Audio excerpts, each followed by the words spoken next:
ఏం ఏం వాస్తవం? చచ్చిపోయినాక చేసినారు. ఏం చేశారు? డెలివరీ చేసినారు. అంటే చనిపోయిన పేషెంట్ కి సిజరన్ డెలివరీ చేసి పాపను బయటికి తీసినారు. బయటికి తీసినారు పాపను. 7:30 వచ్చిన వాడికి పైకి మార్చారు చెప్పి పాప పోయినాక ఇంకా దాంట్లోకి మార్చారు. ఇంకా దాంట్లోకి మన ఐసులోకి వేసారు. వచ్చి పట్టించుకోలే. నర్సొచ్చాది పోతారు. నర్సొచ్చాది పోతారు. ఏం చెప్పుకుంటారు వాళ్ళు. ఆ ఒక్కసారైనా 3 నెలల నుంచి సార్ 3 నెలల నుంచి ఒక్కసారైనా మేడం వచ్చింది ఆ పైకి. అప్పుడు నా పిల్లలు నువ్వు సపరేటే కదా.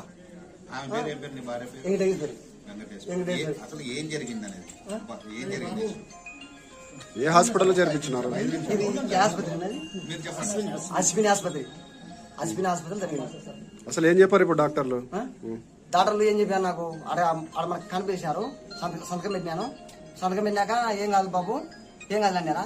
మళ్ళీ ఒక గజపు కల్లా ఇడికి వేసుకొచ్చారు. పని చనిపోవడానికి అంటే అంటే డాక్టర్ నిర్లక్ష్యం డాక్టర్లు నిర్లక్ష్యమే.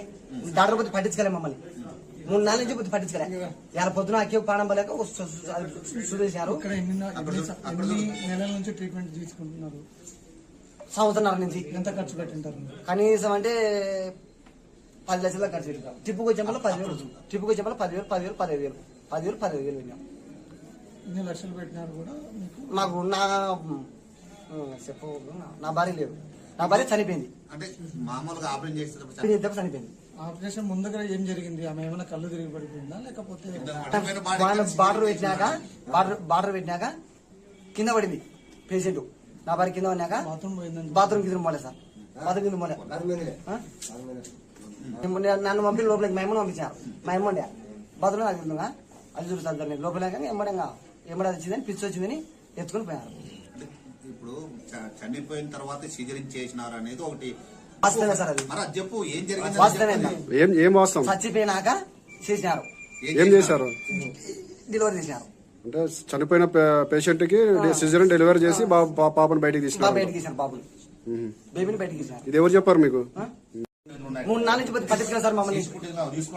3 నెలలు వచ్చి శుక్రవారం సాయంత్రం 7:30 వచ్చినాం. కొద్ది పట్టించుకోలేదు మమ్మల్ని. నా భార్యకు బాబును బయటికి ఇచ్చారు. చచ్చిపోయింది నా భార్య.